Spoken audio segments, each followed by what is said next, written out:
Hey guys, welcome to another theory video of mine. And I'll preface this with the usual warning that if you're not caught up with One Piece chapter 1098, the most recent chapter, then skip this video right now because it will include heavy spoilers from the most recent chapter and probably a lot of the events in the past 20 chapters or so, at least, even going all the way back to the revelry. So if you've still stuck around, then I'll assume that either you don't care about spoilers or you're caught up. So this theory relates to several characters that are directly tied to Kuma and in Kuma's flashback, and how they might relate to each other, and also explain a bunch of other instances or pieces of information that we know about them that might not be very clear. This theory attempts to clarify many of those things. So the first thing that requires clarification is Queen Dowager Connie of the Sorbet Kingdom. Now, all the way back in the revelry, we know that Bonnie has used her power to make herself old, and the guards at Mary Joa have dismissed her as just being the kooky old Queen Bonnie and stuff like that. And they just allowed her to be and to walk around Mary Joa. Now, it was already pretty weird because none of the other kings and queens that were a part of the revelry were really allowed to just explore the area that Queen Connie was found in. Obviously not actual Queen Connie, but Bonnie. And what makes it even more odd is the invitation list to the revelry. So, here is a list of all of the kingdoms that were invited to the revelry.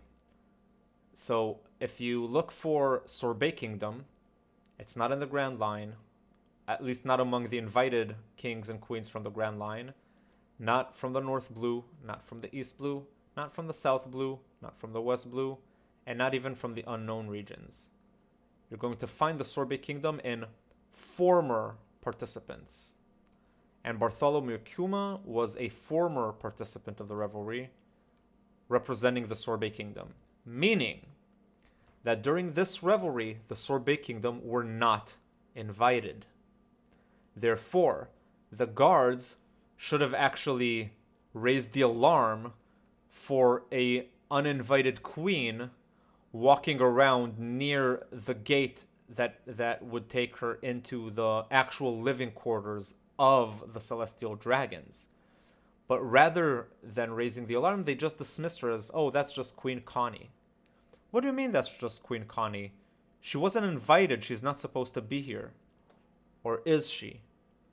And here is where things become pretty interesting.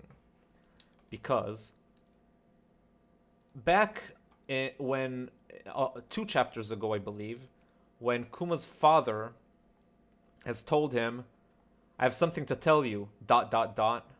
Mommy has passed away and gone to heaven, ... Isn't that wonderful? She's in a better place now. I have live reacted to this chapter, and my assumption when reading this was that this was all a lie. Now, nobody agrees with me so far that this is a lie, and they just assume, well, why would he lie about that?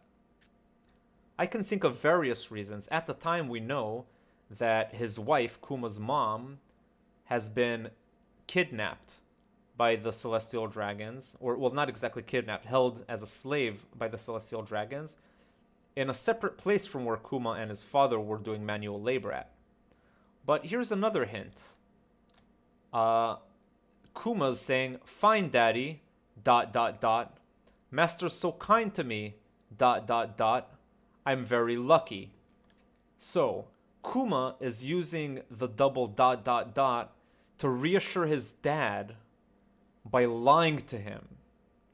And immediately afterwards, his dad uses a double dot dot dot to reassure his kid by, in my opinion, lying to him. Why is he lying to him? I don't think Kuma's mom died. I think Kuma's mom is Queen Connie, and that she is, in fact, alive, or at least until very recently was alive. I believe she might actually still be alive. Now, why would he lie to his son? Well, the key here is in a better place now. Kuma knows that his mom is being enslaved by the celestial dragons, and Kuma's dad would probably be horrified by the idea that his wife is now being forced to marry a celestial dragon, the same people who are enslaving them. But being a captive or a slave of the celestial dragons could very well lead to them turning these slaves into their wives and having kids with them. How do we know?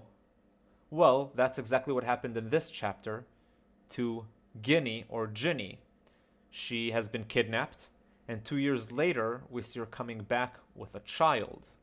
And this child could only be the child of a celestial dragon. And I'll keep touching on that later in the theory. But what's most important to know is that it is possible, and in my opinion, that's exactly what I believe, that Kuma's mom is not dead, but instead she's Queen Dowager Connie. Now she could be Queen. Now Queen Dowager means that is the widow of a king, of a former king. So in the Sorbet Kingdom, we've found out who the new king is. I forgot his name at the moment, but he comes back to this chapter as well. But the douchebag king was referred to as the new king. And how do we know? And how would Kuma's mom be a queen of the Sorbet Kingdom? I mean, what were they even from the Sorbet Kingdom in the first place?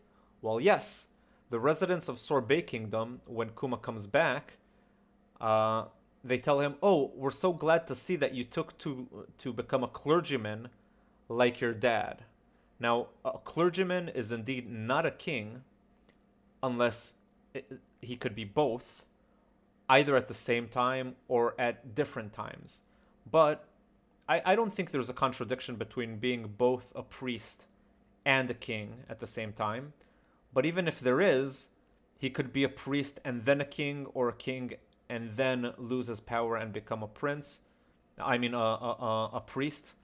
And that would fit exactly right.